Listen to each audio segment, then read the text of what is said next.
네, 사실은 저희 교회 수요 저녁 예배 설교를 해야 되는데 오늘 막 강권적으로 막 오라고 난리 치셔가지고 왔습니다.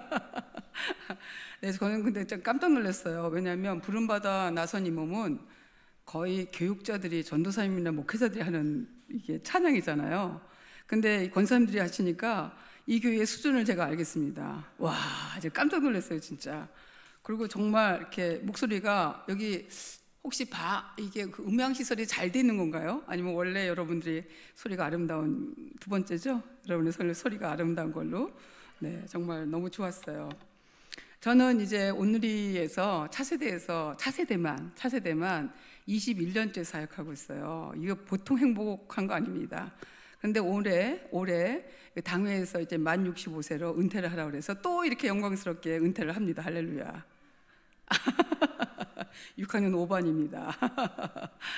얼마나 감사한지 몰라요. 저는 다음 세대 아이들을 너무 사랑해요. 그 다음에 제가 이렇게 나이를 먹었어도 다윗과 골리앗 막 여기서 아이들한테 막 설교하면서 골리앗처럼 이제 다윗하고 이렇게 할 때 골리앗처럼 빡 넘어진 거예요, 제가. 그들이 그 앞에 있는 선생님들이 놀래가지고 저 내진당 걸리는 줄 알고 온몸을 막 다 던지고 너무 신나서 그렇게 재밌을 수가 없는 거예요. 말씀을 전한다는 그 자체, 그 다음에 또 하나님과 함께 한다는 그 자체가 너무 감사하고, 그 다음에 이 성도들이 너무 어려서 좋은 거예요. 왜냐하면 말랑말랑해요. 아직 고집이 세지 않아요. 그래서 지금 부천에서는 영아부부터 고등부까지 가서 이제 설교를 합니다. 고등부, 중고등부 애들은 아예 자고 있어요. 할렐루야. 그래서 목소리가 굉장히 커져요. 그래도 고등부 애들은 그래도 예의를 좀 지켜요. 그래서 말씀을 좀 들어요. 근데 중등부 애들은 여기서 찬양을 하잖아요. 그럼 찬양팀 아이들이 이제 첫 줄에 앉아요, 대개. 첫 줄에 앉아서 찬양팀 아이들이 우리 교회 이렇게 승봐도 되나요? 찬양팀 아이들이 여기서 아예 저를 개무시합니다. 할렐루야. 저를 개무시해요. 여기서 자기네끼리 얘기하고 앉았어요. 제가 설교하는데 찬양팀 아이들이 더 이상 하면 안 되겠습니다. 그래서 제가 막 목소리가 커지고, 그 다음에 이제 다른 짓 하면은 제가 마이크를 들고 거기까지 가요. 마이크를 설교하면 다른 사람이 들리잖아요. 그래서 그 앞에 가서 다른 짓 하는 아이한테 가서 눈과 눈을 마주치고 걔한테 설교를 해. 그러니까 제가 설교를 이렇게 같이 이어가면서 하니까 이제 다른 사람은 들리고, 그 다음에 이제 그 아이가 제가 이제 눈을 마주치죠. 그럼 무한하잖아요, 어쨌건. 그리고 이제 들어요. 그러면 이제 제가 또 다시 얘기하면서 뒤로 와가지고 강대상에 오고, 이게 막 강대상에서 왔다 갔다 해요. 이렇게 얌전하게 하지 않습니다. 성도들 이제 어른들한테는 제가 좀 약간 얌전하게 하지만 그렇습니다. 그런데 우리나라의 맹점, 우리나라뿐만 아니라 신앙역과, 그죠? 여러분이 교회를 지금 몇십 년 다니셨잖아요. 그 신앙역이라고 얘기하잖아요. 신앙역. 그 신앙역과 성숙도의 그래프. 신앙역과 내가 30년을 다녔어요. 그러면 30년의 어떤 성숙도, 더 성숙하고 성장하는 것이 정비례하지 않아요. 이상하지 않으세요? 정비례해야 되잖아요. 교회를 오래 다니면 달라져야 되잖아요. 그죠? 더 깊이 있게, 더 성숙하고, 인격적으로 더 성숙하고, 더 많이 포용하고, 또 말씀으로도 성령으로 충만하고, 그게 절대로 정비례하지 않더라고요. 왜 그럴까요? 이게 사울이 바울 되는 시간이 없어서, 그죠? 그런 다메섹에서 강력한 빛으로 말미암아 그냥 완전히 뻗는 거죠. 눈 그냥 확 나가야 되고, 그냥 막 길에 딱 그냥 쓰러져야 되고, 그런 강력한 펀치가 없었던 것 같아요. 모세의 떨기나무에서 아래에서 하나님과의 만남이 없었던 것 같아요. 우리가 왜 안 변하냐면, 또 그발강가에서 에스겔을 불렀던 그런 것도 없었던 거예요. 그죠? 사무엘아 불렀던 그런 소리도, 그런 강렬한 하나님과의 어떤 체험, 하나님과의 어떤 경험, 이런 것이 없었기 때문에 더더욱 그런 것 같아요.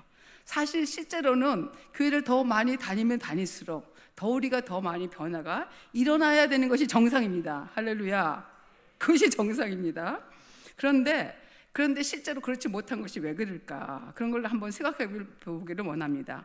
그런데 저희가 이번에 이제 여름 캠프가 이제 모세, 여기는 잘 모르겠지만 모세에서 세 가지 선물 해가지고 계속 이제 금토일 7월 내내 이제 설교 이게 캠프를 합니다. 근데 저는 이제 거기 부천 오누리에 전임으로 돼 있으니까 영아부 캠프, 유치부 캠프, 유년부 캠프, 초등부 캠프, 중고등부 캠프 계속 가서 설교하고 계속 가서 집회하고 난리치고 그럽니다. 그런데 이 중에서 정말 이 인생에서 이 캠프와 함께 성경의 스토리는 확실한 콜링부터 시작되는 것 같아요. 여러분들이 예수 그리스도를 믿는 그 자체도 콜링이죠. 그래서 그렇게 콜링 부르신 걸 통해서 여러분이 또 분명히 다 사명을 받으셨습니다. 부름받아 나선 이 몸으로 어디 가나 간다는 그런 사명이 얼마나 귀합니까? 그래서 아마도 저는 잘 모르겠지만 권사님들 여전도회를 통해서 아마 이 기둥이 지금 있을 거예요. 사실 어느 교회나 여성 성도들이 70%입니다. 여긴 잘 모르겠어요. 어느 교회는 거의 같습니다. 그죠? 근데 이분들이 진짜 장로님들 플러스 또 이분들의 기도와 간구 아니면 교회가 어떻게 진행될까라는 생각이 참 미지수입니다. 한 여성의 한 사람으로서. 그래서 여성이 정말 대단하다고 저는 생각하죠. 그래서 이 성경 그 자체는 실제적으로 우리 개인의 삶도 마찬가지죠. 근데 저는 그 어떤 부름보다도 엄마로서의 부름이 가장 크다고 저는 생각해요. 엄마로서의 부름. 그죠? 여러분의 이제 개인적으로 어머니를 통해서도 얼마나 많은 교육을 받으셨습니까? 얼마나 많은 영향력을 받으셨습니까? 그죠? 또 여러분이 얼마나 많은 선한 영향을 끼치기도 하고 사실은 악한 영향력도 끼칩니다. 여러분으로 말미암아 여러분의 자녀에게 못 살겠다 이런 얘기 들어보셨나요? 아, 여긴 다 선하신 분만 계시군요. 네, 못 살겠다. 다른 교회는 그래요. 그래서 집을 뛰쳐나갑니다. 우리 중고등부 아이들이 가출하는 경우도 있습니다. 그런데 엄마로 부름을 받아서 실제적으로 자신이 어떻게 살아야 할 것인가가 실제적으로 말씀 안에서 어떻게 살아야 할 것인가, 우리 아이들한테 어떤 것을 더 넣어야 할 것인가 굉장히 중요하죠. 근데 요즘 신문을 보면 너무너무 생명 경시 사상이 너무 심해서 저 어린 엄마들이 이제 생기다 보니까 아이를 그냥 버리는 일들이 그 신문에 너무 많이 나오는 거예요. 그런데 또 한쪽에서는 결혼이 늦어져서 아기를 못 낳는 난임과 불임 여성들이 또 많은 거예요. 그것도 얼마나 기도 제목이 큰지 모르겠어요. 난임 불임이, 그죠? 이렇게 사회가 양극화돼 있어요.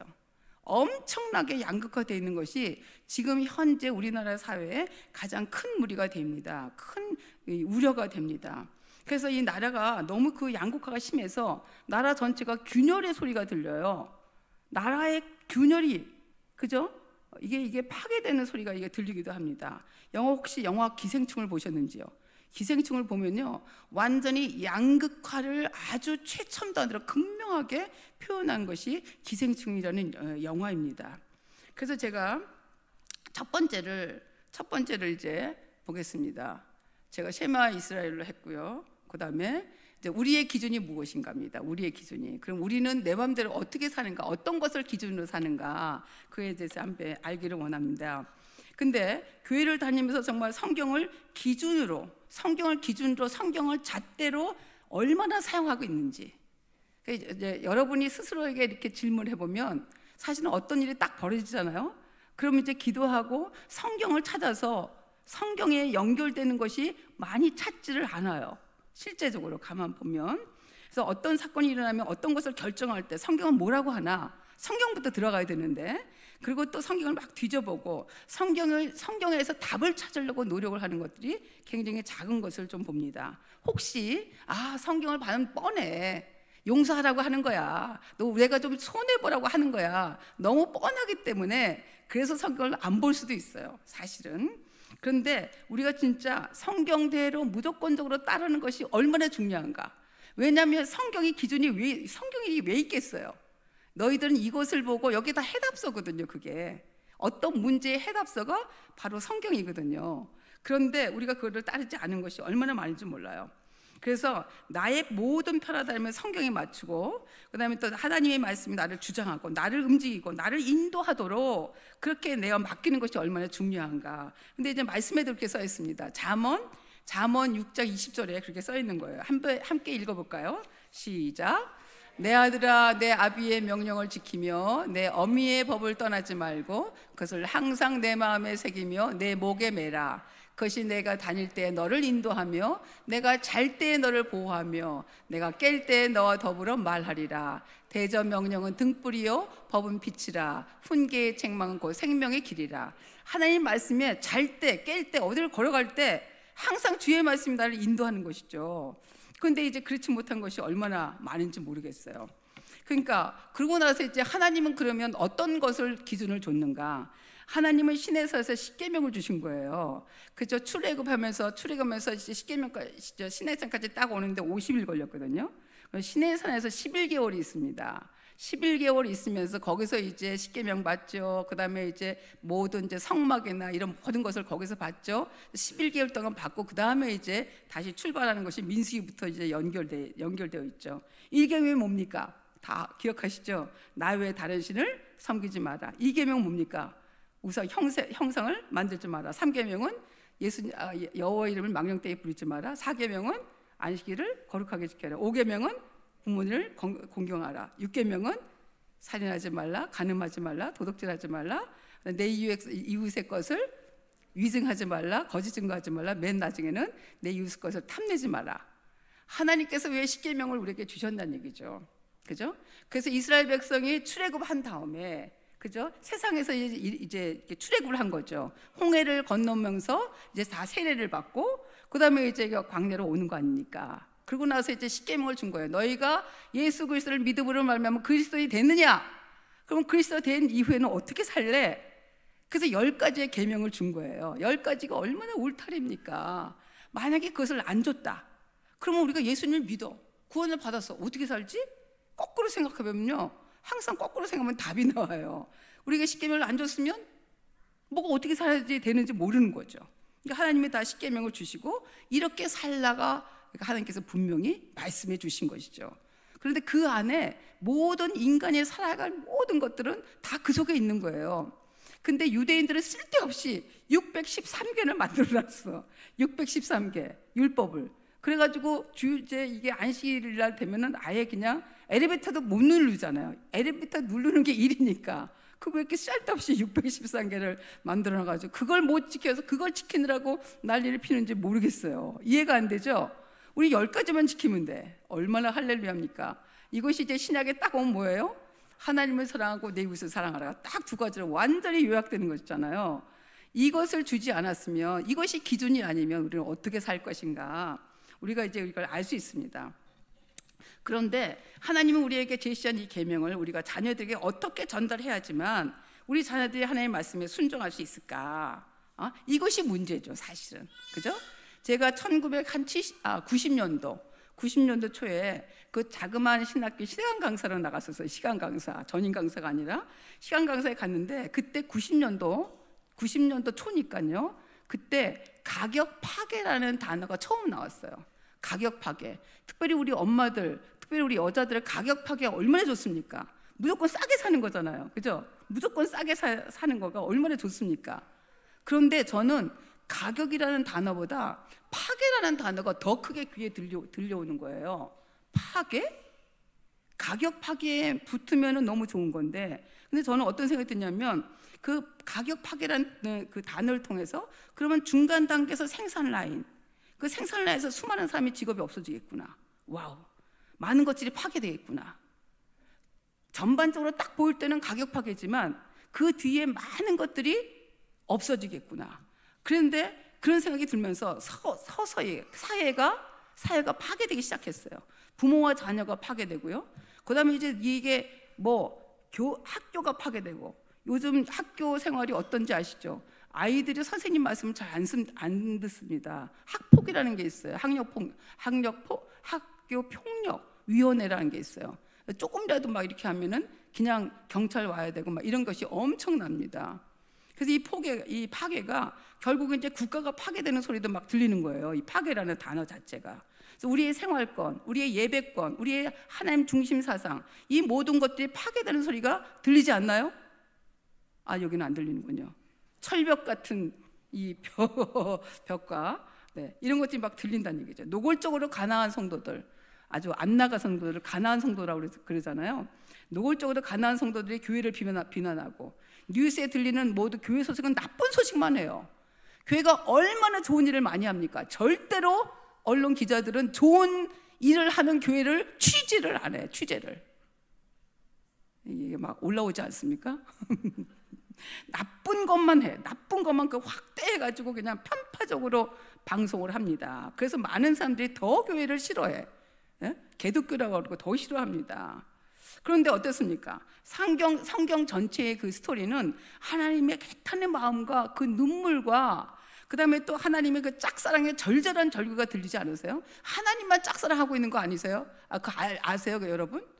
여러분이 사랑할 거, 저와 여러분이 하나님을 사랑하는 것보다 하나님이 우리를 더 짝사랑해요. 더 사랑해요. 할렐루야. 이렇게 반응이 없습니까? 그러면서 하나님 이렇게 얘기했어요. 너희들이 말을 안 들어서 내가 어쩔 수 없이 심판하는 거야. 내가 어쩔 수 없이 너희한테 지금 남유다나 북이스라엘한테 심판하는 거야. 그러면서 내 마음은 재앙이 아니라 평안이요 미래와 소망이야. 에레미야에서 얘기하고 있잖아요. 에레미야에서, 그죠? 에레미야 29장에서 얘기하고 있잖아요. 그런데 우리 엄마들도, 여러분 부모들도 사실은 아이를 미워서 때리나요? 미워서 때리지 않잖아요. 아이가 내 자녀가 잘 되기 위해서 때릴 수밖에 없는 짓거리를 해요. 꼭 해요. 그죠? 근데 우리 아들이 4학년 때였어요. 4학년 때 너무너무 미운 짓을 해서 그 한국 엄마 정서에 왜 그게 박혀 있는지 몰라요. 집을 나가라는 말을 참 많이 해요. 해보셨나요? 한번 손 들어봅시다. 집 나가! 여긴 이렇게 거짓이, 위선과 거짓과, 네, 저는 손 들은 거예요, 제가. 집 나가, 그 얘기를 하는데, 그러니까 이제 얘가 이제 집을 나가는 거예요. 근데 또 그 다음에 항상 하는 말이 저한테 옷 벗고 나가. 그건 왜 한국 사람이 여기 꽂혀 있나요? 옷 벗고 나가! 이렇게. 근데 또 얘가 4학년짜리가 옷을 벗는 거예요. 옷을, 그때가 1월달 겨울이었어요. 근데 저희가 아파트가 이렇게 복도형으로 돼 있어서 이게 그 현관문 열면은 막 찬바람이 확 들어오는 거 있잖아요. 그런 거였었어요. 그러니 옷을 벗고 팬티만 입은 거예요. 근데 이 악랄한 엄마는 팬티 벗고 나가! 이렇게 되는 거예요. 또 4학년짜리한테 팬티 벗고 나가! 그러니까 얘가 또 팬티를 벗는 거예요. 근데 제가 뭐라고 그랬냐면 나가기만 하면 죽어! 나가기만 하면 죽어. 제가 얼마나 악랄한 엄마인지 여러분 아시죠? 그러니까 얘가 막 어쩔 줄을 모르는 거예요. 나가란 말인가 나가지 말란 말인가. 공포에 질린 얼굴로, 그죠? 그러니까 제가 얼마나, 하나님의 기준은 따로 있는데 내 마음대로 아이를 키우는 거예요. 내 틀에다가, 내 감정에다가. 그래서 내 기준이 나예요. 기준이 완전히 나예요. 그때도 제가 하나님 믿었어요. 할렐루야. 그때도 제가 하나님 믿었습니다. 그러니까 내 기준에 맞춰서 교육을 하고, 그 다음에 사실은 또 내가 이 야단을 치고 내가 재촉하고 내가 몰아붙이고 내 틀에 맞추고 그렇게 난리를 제기는 것이죠. 근데 거의 사실은 하나님 믿는 사람들도 이것을 많이 하는 거예요. 한다는 얘기죠. 근데 하나님의 십계명의 기준과 사실 내가 생각하는 모든 기준이 이렇게 틀린 것을 우리가 알 수밖에 없습니다. 그런데 두 번째, 그런데 하나님 믿는 가정에서 자녀 문제가 왜 생깁니까? 하나님 믿는 가정은 자녀 문제가 생기지 말아야 된다라고 생각하는 분 한번 손 들어봅시다. 이게 손을 안 드시는군요. 손을 안 들기로 작정을 하셨군요. 하나님 믿는 가정에도 모든 기도 제목이 다 자녀 교육인 거 아시죠? 자녀 문제라는 거 아시죠? 그죠? 그런데 여기서 보면은 자, 신명기 6장 4절에서 5절 지금 우리가 읽었어요. 그죠? 이스라엘에 들으라. 이거 하나님 여호와는 오직 한 분이 여호와시다. 근데 이거와 그 다음에 이제 5계명이 연결돼. 5계명 한번 읽어볼까요? 시작. 내 부모를 공경하라. 그러면 내 하나님 여호와가 내게 준 땅에서 내게 오래 살 것이다. 에베소서에 보면요. 그러면 내가 잘 되고, 가 하나부터 더 붙어 있어요. 그러니까 땅에서 오래 사는 것뿐만이 아니라 내가 잘 되고도 있는 거예요. 부모님을 공경할 때. 그런데 이것을 칼빈이 너무 엄청난 이렇게 해석을 해놨어요. 왜 5계명의 그 부모님을 공경하는 거가 왜 10계명에 있을까? 사실은 강아지나 소나 새끼를 낳으면 어때요? 금방 툴툴툴도 털고, 애미가 막 그거 다 이제 털 같은 걸 다 이제 이렇게 다 혀로 핥아주잖아요. 그러면 쭈빗쭈빗하면서 걸어요. 근데 인간은 태어나자마자 걸을 수 있다 없다? 없어요. 적어도 10개월, 적어도 1년이 지나야지 겨우 걸어. 그리고 계속 똥걸레 막 다 빨고 그냥 밥 먹이고 거의 얼마까지 끼고 삽니까, 여러분? 장가 가서도 끼고 살죠. 할렐루야. 결혼시켜서도 뭐 이렇게 끼고 살지 않습니까? 예? 그래서 칼빈은 이렇게 주장하고요. 칼빈은 얘기하고 있는 거예요. 어떤 얘기를 하고 있느냐? 칼빈은 특별히 인간은 부모 밑에서 온전하게 충분하게 부모의 양육의 훈련, 부모의 말씀에 순종하도록 그렇게 했다는 거예요. 그래서 결국은 그 이야기로, 그것으로 하나님의 말씀에 순종하도록 한다, 이렇게 얘기하는 거예요, 칼빈의 주장은. 그래서 하나님께서는 이 10계명 안에 특별히 5계명에 부모를 공경하라를 넣었다는 거예요. 그래서 너무 놀랍게 5계명의 부모를 공경하라, 그 다음에 살인하지 말라, 간음하지 말라, 도둑질하지 말라, 그 다음에 거짓 증거하지 말라, 탐내지 마라, 이 모든 것이 부모의 공경에 부모의 말씀을 잘 들으면 다 해결되는 거예요, 사실은. 그 다음에 1계명은 여호와 하나님을 정말 마음을 다해, 내 영을 다해, 힘을 다해, 정말 하나님만 사랑하면 또 다 해결되는 거예요, 이게 사실은. 그죠? 그 안에 다 해결됐는데 1계명과 5계명의 연관성이 있는 거예요. 그러니까 칼빈의 말이 정말 맞더라고요. 우리가 특별히 이제 여전도회 또 권사님이기 때문에 또 엄마로서 엄마가 어떻게 키우느냐. 왜냐하면 아빠는 바쁘고, 한국적 상황은 아빠는 바쁘고 거의 이제 좀 양육이 엄마 쪽으로 많이 치우쳐 있기 때문에 우리가 존경받는 부모가 될 것이냐, 아니면 복수를 당하는 부모가 될 것이냐, 이게 아이들이 크면은 구별이 돼요. 그죠? 아이가 어렸을 땐 전혀 구별이 안 되는데 그렇게 됩니다. 그런데 문제는 우리가 우리의 권위가 너무나 떨어져 있기 때문에 이게 하나님을 믿어도 부모의 권위가 상실되어 있는 거예요, 지금 현재 사회가. 잘 보세요. 부모의 권위가 잘 있는지, 부모의 권위가 살아있는지, 이거를 잘 보면 정말 해결이 있게 돼요. 그런데 권위에 복종하는 것은 사람들은 이렇게 보고 있어요. 권위에 복종한다, 예를 들어서 이게 뭐 이제 아내 보고 남편한테 복종하라, 이런 얘기가 나오잖아요. 그럼 그 복종이라는 단어가 이미 굴욕적이야. 패배의식이 생기는 거예요. 그죠? 모욕적이야. 아니, 지랑 나랑 똑같은데 왜 남편한테 복종을 해야 돼? 이렇게 되지 않나요? 할렐루야. 반응 좀 해주세요. 근데 말씀은 그렇지 않은 거예요. 그러니까 복종이라는 단어 자체가, 자녀들도 마찬가지인 거예요. 자녀도 이제 조금 머리가 크고 조금 달라지면 엄마가 이거 하라 그러면 자기 의의가 있는 거예요. 자기 생각이 있으니까 싫어부터, 벌써 3살부터 되면 싫어부터 나와요. 싫어라는 단어부터 아는 거예요. 그리고 이제 4학년, 5학년 되면은 그때부터는 이제 완전히 부모님이 손을 뗄 수밖에 없는 상황이 오게 돼 있어요. 그리고 중고등부가 되잖아요. 그러면 포기해요. 포기하는 엄마 아빠가 많아요. 실제적으로 그 아이들이 교회에 다녀요. 교회에 다니는데도 그래요. 그리고 그분들이 직분을, 엄청난 걸 갖고 있는 부모님들도, 그 자녀들도 마찬가지예요. 근데 이 퍼센티지가 정확히는 모르지만 많은 퍼센티지가 그래요. 왜냐하면 우리는 이미 수익적 선교가 실패했기 때문에 그래요. 우리는 지금 수평적 선교를 굉장히 많이 하는데, 근데 유대교나 이슬람교는 수직적 선교를 성공하고 있어요. 유대교는 아예 그냥 3대가 다 말씀으로 수직적 선교가, 아까 쉐마 말씀이 그대로 연결돼요. 근데 기독교는 수평적 설교, 수평적 선교, 열방을 향하여 가고, 그 다음에 여기도 굉장히 공동체, 순예배, 여기는 순예배라고 그러나요? 하여튼 순예배, 이런 뭐 이게 이 안에 있는 그런 거는 굉장히 많이 보는데, 가정에서 가정예배, 가정에서의 여러분이 자녀들한테 성경을 가르치는 거, 한번 손 들어봐. 죄송하지만 성경을 가르친다, 가정예배를 드린다. 손을 안 들기로 작정하셨죠? 그런데 권위에 복종한다는 것이 뜻이 뭐냐, 이것도 칼빈이 얘기하고 있는 거예요. 이건 뭐냐면 패배감을 안겨주는데 사실은 자기 긍정이요, 자기 중심적인 교만을 극복하는 거예요.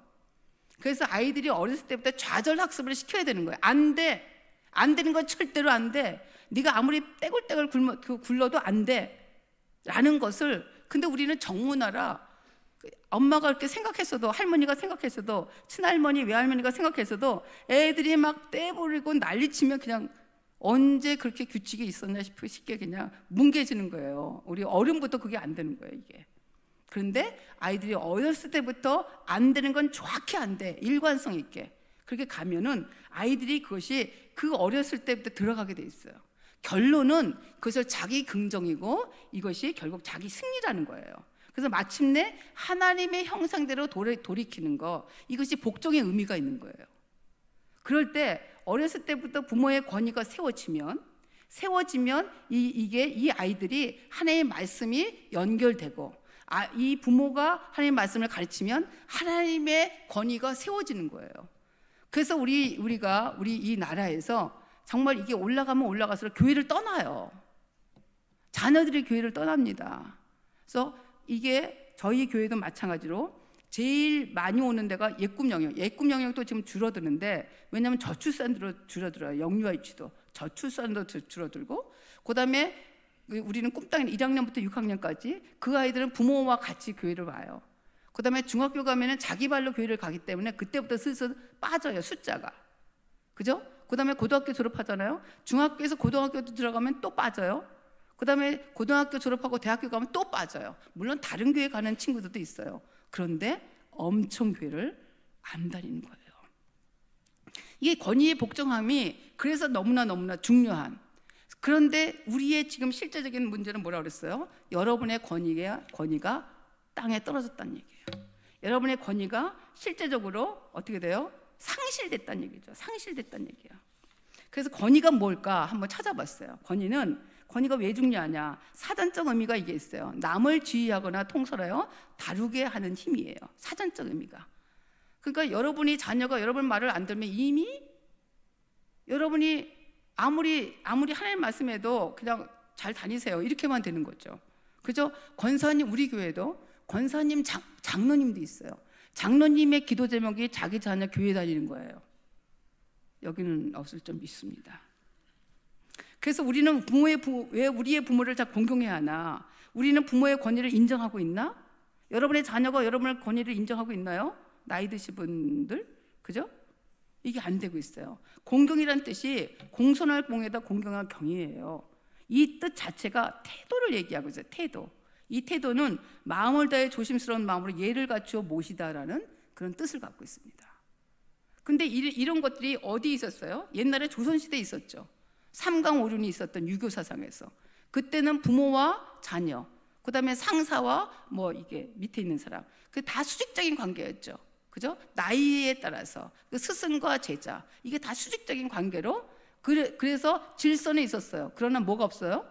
질서는 있었으나 이 밑에 있는 사람이 자기의 의견을 이야기하지 않아서 그거는 이제 완전히 사회적으로 발전적인 사회가 아니죠, 유교는.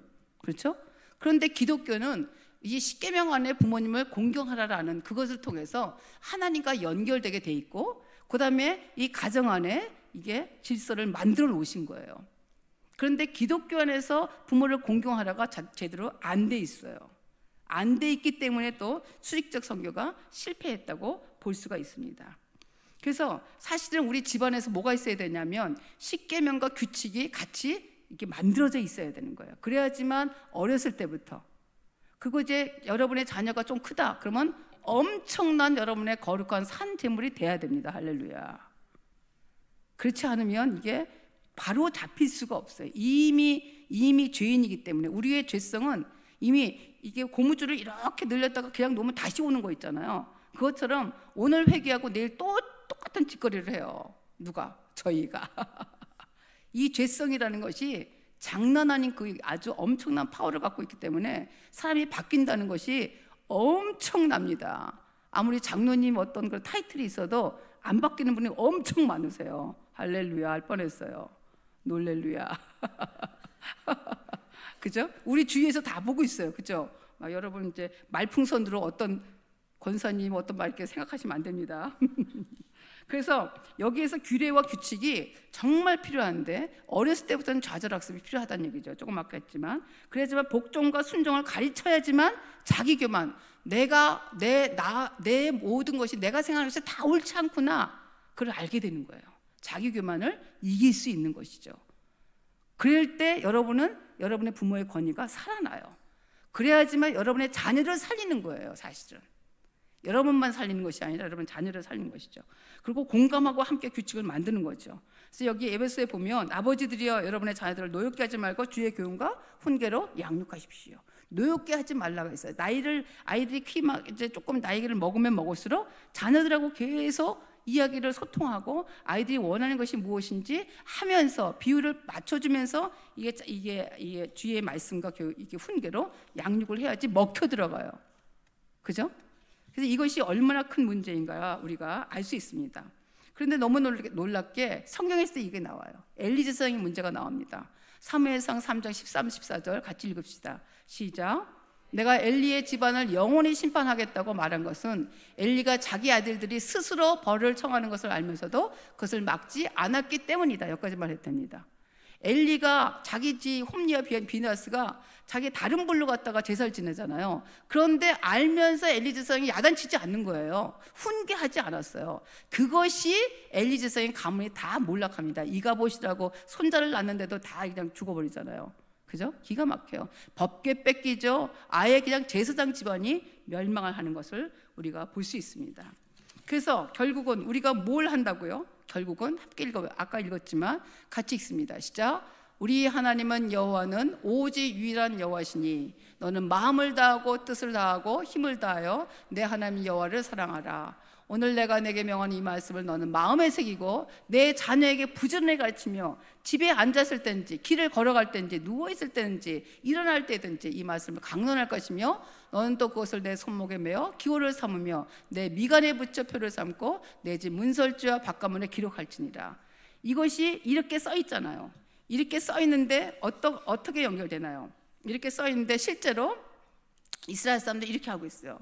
이걸 이제 테필린이라고 합니다. 여기 경문갑이라고 해서 여기다 하고, 그 다음에 이게 이제 이 왼손에다 이걸 해요. 심장이 가까운데 이거 말씀을 여기다 또 하나 또 합니다. 이 말씀에 이 경문갑에 뭐가 있느냐? 지금 읽었던 쉐마 말씀이 들어가 있어요. 거기다 이렇게 프린트를 해가지고 거기다 이렇게 넣었어요. 그 다음에 이거는 뭐예요? 이건 이제 메두사죠. 메두사는 그 문지방에다가 붙이는 거예요. 문지방 화장실만 안 붙이고 다 문지방 방방마다 다 붙여요. 그 다음에 대문에도 붙이는 거예요. 왜 붙일까요? 저기도 저 속에도 뭐가 있느냐? 쉐마 이스라엘이 들어가 있어요. 그리고 이스라엘 사람들이 쉐마 이스라엘을 아침 저녁으로 암송을 해요. 그래서 그리고 임종할 때 또 암송하고 죽어요. 왜냐? 이 사람들의 인생의 골은 뭐냐? 살아가는 목적은 뭐냐? 자녀들에게 말씀을 가르치는 거예요. 부지런히 가르치는 거예요. 그게 인생의 골이에요. 인생의 목적이에요. 자기 자녀가 하나님 말씀을 붙들고 사는 거. 할렐루야. 여러분의 여러분의 인생의 골이 뭡니까? 그죠? 이게 우리는 빨리 해서 이제 좀 아파트 평수 넓히고 뭐 그런 것도 그게 인생의 골 아닙니까? 우리 자녀 막 잘 돼가지고 막 좋은 학교 다니고 이런 것이 인생의 골이잖아요. 이 수준 차이가 너무 하늘과 땅 차이인 것 같아요. 그러니까 아예 성경에 있는 그대로 이 말씀이 쉐마 이스라엘에 써 있기 때문에 쉐마 들으라 이스라엘아 들으라 말씀이 그대로 있기 때문에 그대로 행하는 거예요. 아이들 많이 낳아라. 많이 낳아요. 그냥 5명 낳아 6명 낳아 지금도. 그 걔네들은 제가 이스라엘 지금 4번째 분이 못 갔는데 하여튼 가면은 그 이제 19세 이게 고등학교 딱 졸업하면 여자도 남자도 다 군대를 가는 거예요. 다 군대를 아예 필수예요. 군대 갔다 온 다음에 대학을 빨리 갈 생각을 안 해. 빨리 가는 친구들도 있지만 군대 갔다 온 다음에 다른 데 다 여행 다니고 그 다음에 자기 인생의 목적을 정확히 알고 그 다음에 자기가 이제 그 인생을 이제 가는 거를 그러니까 실패율이 좀 적죠. 실제적으로. 그것이 얼마나 또 감사한지 말도 못하겠어요. 그런데 우리가 이렇게 못하면은 이 여러분의 자녀가 이제 많이 이제 나이가 있다든지 그러면은 아이들이 말을 안 듣죠. 그죠? 저도 큰애가 38 먹고 작은애가 지금 34 먹었거든요. 근데 말 정말 안 들어요. 할렐루야. 목사 딸이고 목사 아들인데. 근데 제가 막 물어나, 야, 너 목사 딸이고 뭐 이런 얘기가 이렇게 나오는데 제일 싫어하는 말인데 하고 싶은 얘기가 너무 많아요. 응? 근데 또 정말 그런데 또 사실은 그 나이 돼가지고 하나님과 자기가 하나님과의 그 막 그냥 야곱이 막 난리쳐가지고 이스라엘 되듯이 야복강에서 막 날치고 하는 게 씨름하고 그래야지 내가 뭐 이래라 저래라 할 수 있겠습니까? 내가 눈치를 보죠. 그 왼수를 사랑하자 이렇게 이런 마음으로 이런 마음으로. 그래서 말씀에는 어떻게 써 있느냐? 로마서 12장 이렇게 써 있어요. 함께 읽을까요? 시작. 그러므로 형제들아 내가 하나님의 모든 자비하심으로 너희를 권하노니 너희 몸을 하나님의 기뻐하시는 거룩한 산제물에 드려라. 이는 너희가 드릴 영적 예배니라. 너희는 이 세대를 본받지 말고 오직 마음을 새롭게 함으로 변화를 받아 하나님의 선하시고 기뻐하시고 온전한 뜻이 무엇인지 분별하도록 하라. 이 세대를 본받지 마라가 포인트예요. 이 세대를 본받지 말고. 근데 이거를 우리가 이 세대를 본받지 말고가 얼마나 힘들지 말도 못해요. 그죠? 그 다음에 여러분의 자녀가 조금 나이가 있으면 여러분이 정말 산제사 드리는 것처럼 진짜 사울이 바울로 변한 것처럼 여러분의 변한 모습을 보였지만 인간이 변해요. 아니면 안 변해요. 그 속으로 이렇게 얘기해요. 아유 권사님이나 잘 다니세요. 이렇게 얘기해요 속으로. 그러니 이게 얼마나 우리 가정 안에서 사람 하나 변화시키는 것도 얼마나 힘듭니까? 자, 그러면 우리는 어떻게 해야 됩니까? 이런 그 문제만 진단하면 되겠어요. 우리는 어떻게 해야 됩니까? 우리가 알기를 원합니다.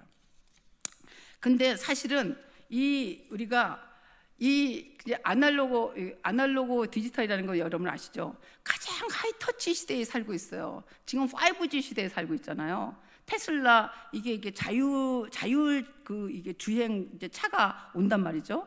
근데 이 5G 시대는 2019년 올해가 원년이에요. 올해가 원년이면 앞으로 3년, 2022년이죠. 3년이 완전히 세대가 변해요. 우리가 그러니까 이제 뭐 옛날 분들은 사실은 뭐 일제세대부터 다 지금 이제 지내오셨지만 그 시대하고 이 시대는 상상을 초월한 시대를 살고 있어요, 저희가. 근데 그 상상을 초월한 시대 가운데 우리 자녀들이 있는 거예요. 그래서 어느 교회나 주일학교의 문제가 제일 커요. 어떻게 해야 좋을지 몰라요. 미국도 가보고 다 가봤어요. 근데 어떻게 해야 좋을지 몰라요.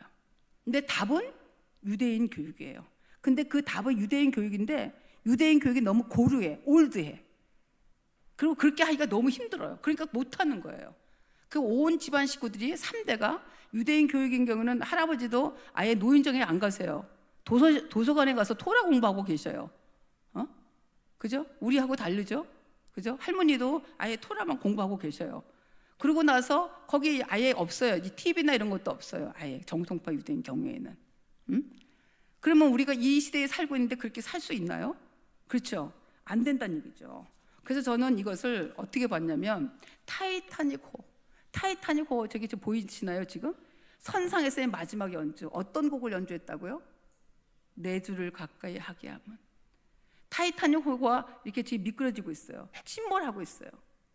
침몰하고 있는데 선상에서 바이올린, 첼로 이런 사람이 내 주를 가까이 자기도 죽는 거예요. 근데 저 찬송을 연주를 하고 죽는 거예요. 서서히 배가 기울어지니까. 근데 끝까지 저 연주를 해요. 저는 오늘이 신문에 때 기고를 했는데 원고를 기고했는데 지금 차세대 교육이 타이타닉 호라고 생각해요. 실제로. 그런데 나는 뭐 할 거냐? 나는 이 타이타닉 호를 이렇게 할 수 있는 힘이 없어요. 모든 사람이 힘을 해도 안 돼요. 왜냐? SNS나 과학 문명이 너무 발달돼 있어요. 그리고 우리 아이들은 너무 영상이나 많은 것들이 어렸을 때부터 그게 더 익숙해요. 하나님 말씀보다. 그리고 부모님들이 생각이 다 어떤 생각이냐? 스펙 위주예요. 대학을 가는 게 목적이에요. 크리스찬들도. 대학을 가서 so what? 그 다음에 뭐 없어요. 물론 입으로는 그렇게 얘기해요. 하나님의 영광을 위하여 이렇게 얘기를 해요. 입으로는 진심일 수도 있어요. 그러나 그게 정말 진정으로 그 안에서 그 틀에서 사회적 어떤 이 세대를 본받지 말라고 그랬잖아요. 사회적 어떤 그 틀을 뛰어넘느냐 깨느냐 이건 못해요. 못하고 있어요. 타이타닉 호는 침몰되고 있어요. 그럼 손 놓고 있어야 되느냐? 아니란 얘기죠. 연주를 해야죠. 외쳐야죠. 연주를 하죠. 내 주를 가까이 하게 하면. 그래서 전 그 연주를 하고 있습니다. 어떻게 연주하느냐?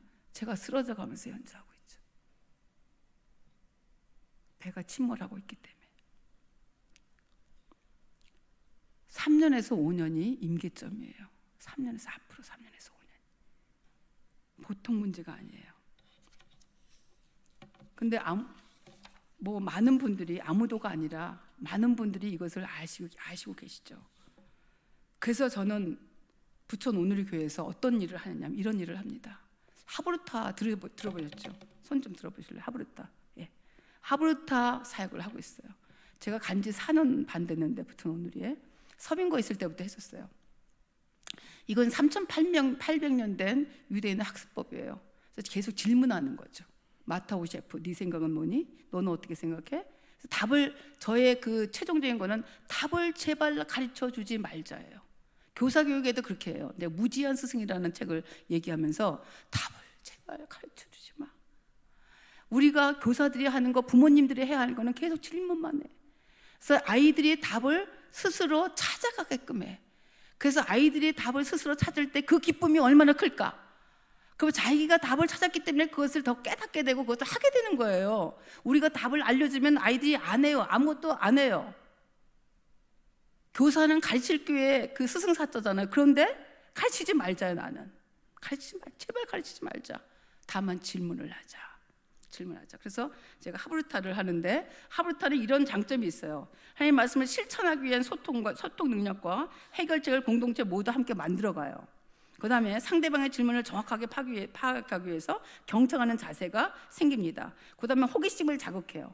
그래서 지금 5G 시대는, 이게 4차 산업혁명이라는 이야기 많이 들어보셨잖아요.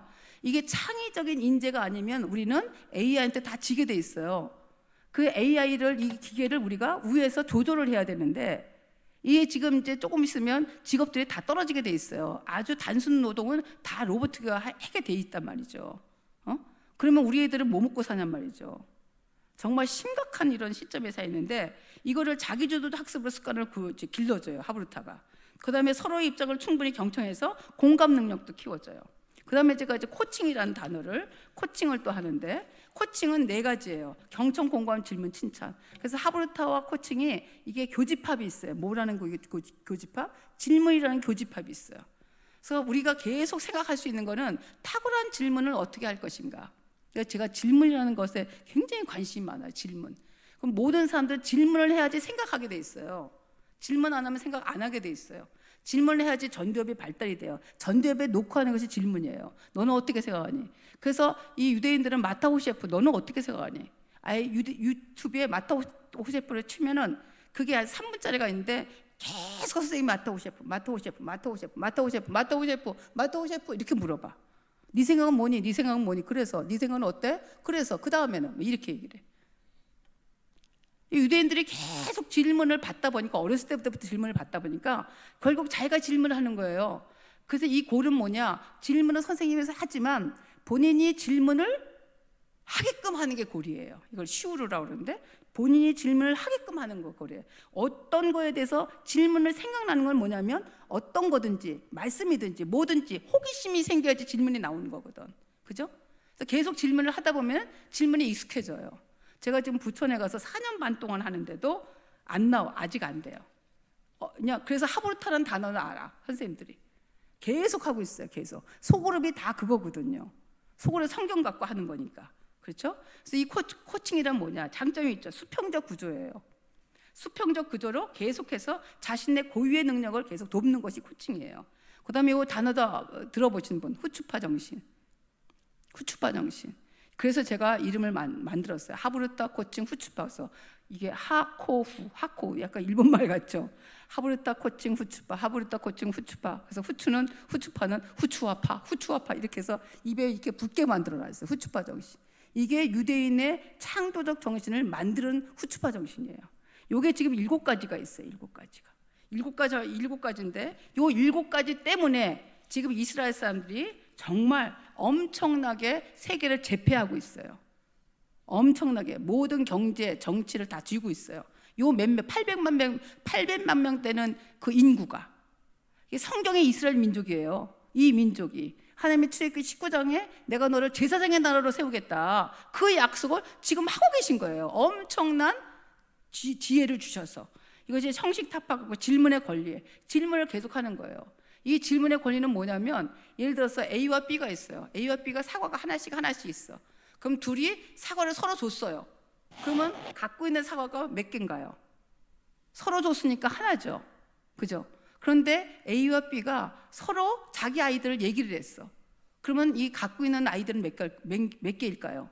2개씩 되는 거예요. 자기가 갖고 있는 아이디어가 하나 있고 다른 사람이 말하는 아이디어를 갖고 있는 거예요. 그래서 얘네들은 어렸을 때부터 토론 문화, 어렸을 때부터 하브루타를 한 거예요. 그것이 엄마하고 아빠하고 3살짜리도 해요, 2살짜리도 해요. 그냥 우리가 얘기하는 거를 조금 더 깊이 하는 거예요. 밥 먹은 일이 끝나지 않아.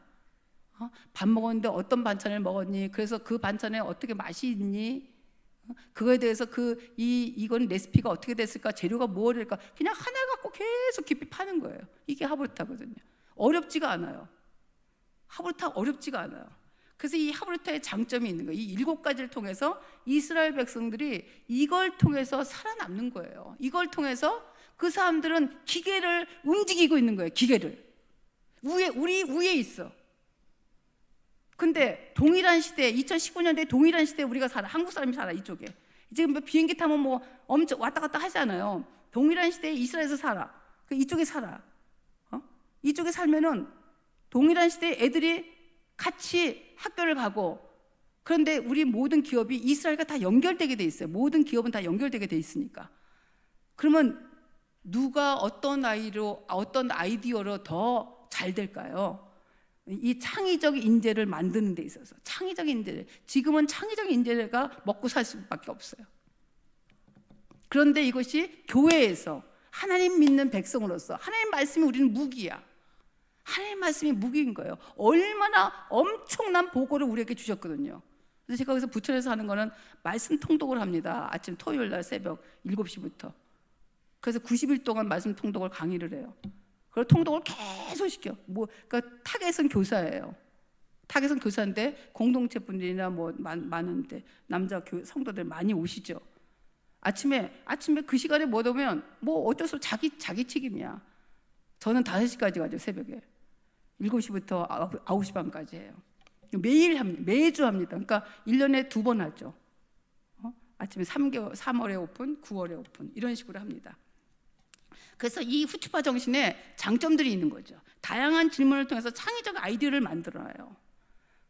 그리고 이건 7가지가 끈질기게 도전하게, 실패가 성공의 어머니 같이 여기서는 그냥 창의적으로 창업국가를 만들어버려. 그러니까 유대인들은 대학을 졸업하면 자기가 그냥 창업을 해버려요. 창업하는 게 더 많아. 어렸을 때부터 이렇게 질문을 많이 받아보니까 어렸을 때부터 창의적으로 되는 거예요, 이 아이들이. 그러면 어떤 저희가 나오겠습니까? 어떤 저희가 나오겠습니까? 근데 우리나라의 문제는 뭐냐면 이 사람들이 티쿠는 올람이라는 그 사상을 갖고 있어요. 그런 세상을 고친다는 뜻이에요. Why not change the world? 이제 김영길 총장님이 조금 전에 며칠 전에 소천하셨는데, 한동대가 Why not change the world잖아요. 왜 내가 세계를 못 바꿔? 그게 이제 이 한동대학의 모토잖아요. 여기도 이스라엘 사람들 티쿤 올람, 세상을 고친다. 뭘로? 학문으로, 뭘로? 토라로, 이렇게 하는 거예요. 그러니까 온 가족이 다 성경 연구에 매달려 있어. 그것이 그냥 일상화돼. 그게 밥이야. 밥 먹는 거 똑같아. 우리는 이제 TV를 좀 많이 보지만 그죠? 그리고 이 사람들의 생각이 또 뭐냐면 아이가 나의 기쁨이라는 말이 있어요. 아이가 나의 기쁨. 기가 막혀요. 이게 뭐냐면 엘라딤제 시마트 하임이라는 뜻인데, 저와 여러분의 자녀가 여러분 기쁨이라고 생각한 적이 아이들 3학년 때까지죠. 할렐루야.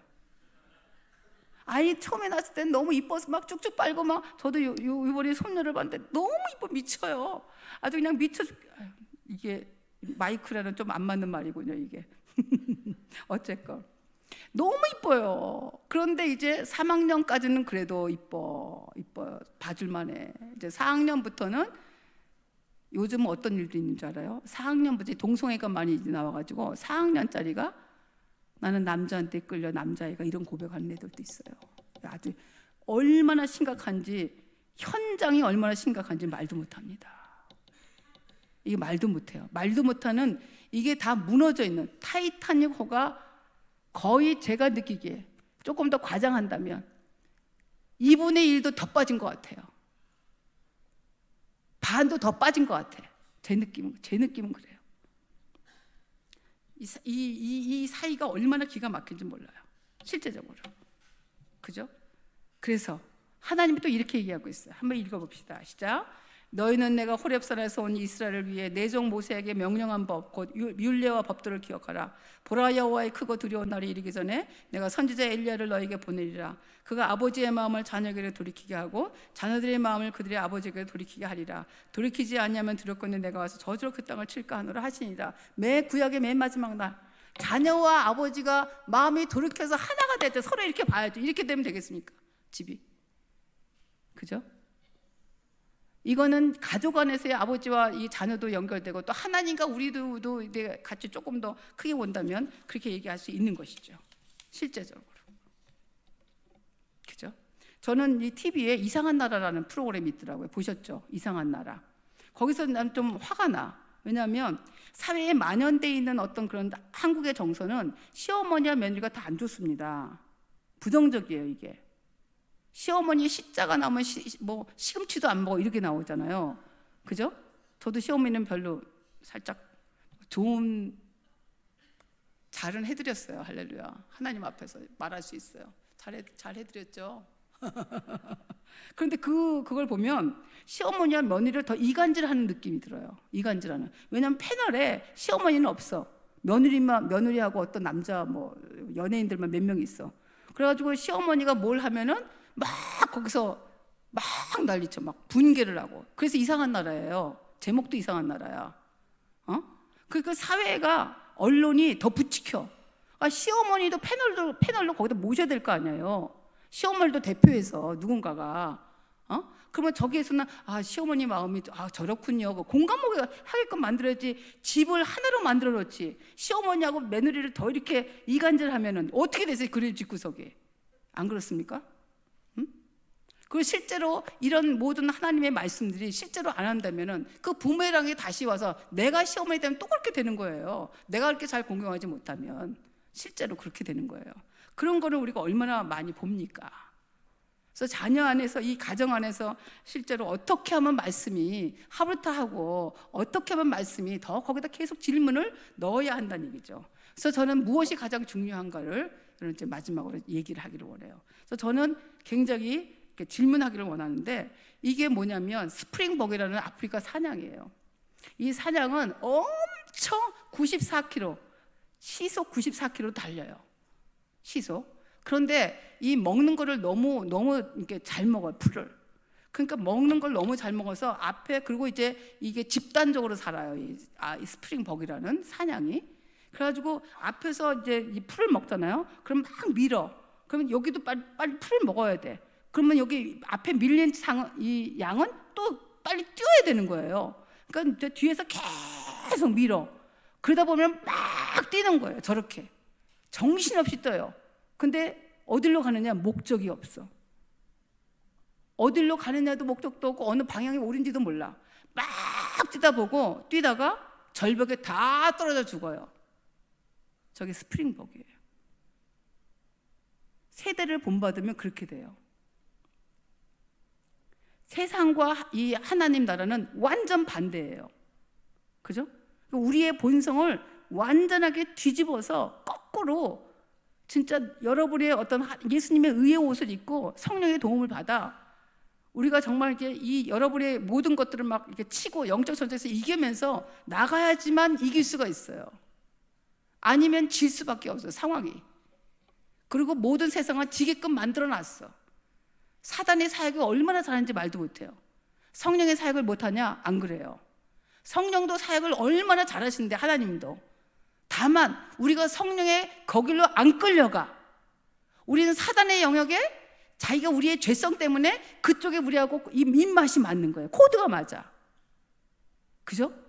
그리고 거기에 항상 그 유혹에 우리가 그냥 거기에 절절절 매는 거예요. 죄의 유혹에, 죄의 노예로. 자녀 교육도 마찬가지예요. 그래서 질문을 던집니다.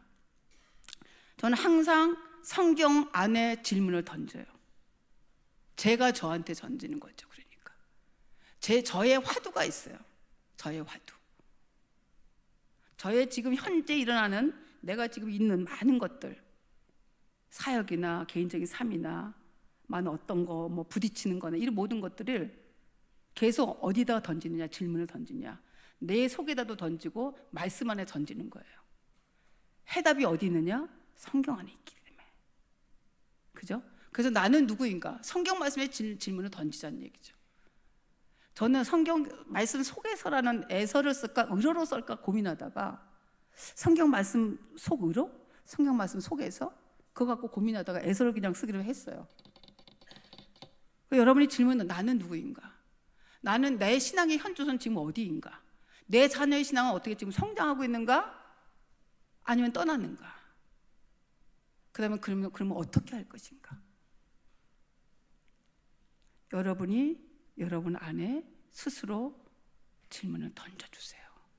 그리고 답은 성경에서 찾아주세요. 기도하겠습니다. 좋으신 주님을 찬양합니다. 하나님, 이곳에 오신 것도 하나님이시요, 또 이곳에서 정말 여전도의 회의와 이 회원들과 또 권사님을 뵙게 한 것도 하나님 뜻임을 고백합니다. 우리가 엄마로서, 부모로서, 아빠로서 얼마나 중요합니까? 내 자녀에게 신앙을 전수한다는 것은 내 목숨과 같은 일입니다. 그것은 하나님께서 우리에게 명령하신 것입니다. 하나님, 내가 주일학교에 선생님한테 내 자녀의 신앙교육을 맡기는 것이 아니라 신앙교육은 내가 하는 것입니다. 엘리 제사장을 보십시오. 하나님께서는 엘리 제사장에게 얘기합니다. 자녀가 잘못된 거에 대해서 벌하지 않았기 때문에 너의 가정을 멸한다고 분명히 말씀하고 계십니다. 하나님, 대림교회를 축복하여 주시옵시고 차세대의 부흥을 허락하여 주시옵시고, 하나님의 아버지, 이 말씀과 더불어 우리 가정 가운데 어떻게 주님 앞에 바로 설 것인가, 말씀이 살아있으며 말씀이 나를 인도하며, 잘 때 하나님 나를 인도하며 나를 보호하며, 길을 걸 때 말씀이 나에게 말을 걸을 수 있도록 나를 축복하여 주옵소서. 강하고 담대하게 하나님 앞에 나아가, 아버지, 내가 정말 부르짖어 간구하며 나를 회개하며 돌이키며 앞으로 얼마 남지 않은 이 시간들, 임곡점들, 너무나 과학이 발달돼서 하나님, 인간이 아버지 살 수 없는 그런 지경까지 옵니다. 우리 자녀는 다 빼앗겼습니다. 타이타닉 호가 아버지 반이 이상 침몰되어 있는 이 상황 가운데 우리는 찬양을 합니다. 우린 연주합니다. 그것이 말씀을 가리키는 것입니다. 소망을 가지고 끝내 내 목숨이 끝날 때 그때까지도 말씀을 우리 자녀에게 먹이며 함께 아버지의 가정 가운데 예배가 살아있고 함께 성령께서 함께하는 걸 느끼며 찬양하는 귀한 가정으로 세워 주시옵소서. 주님을 찬양하며 예수님 이름으로 기도합니다.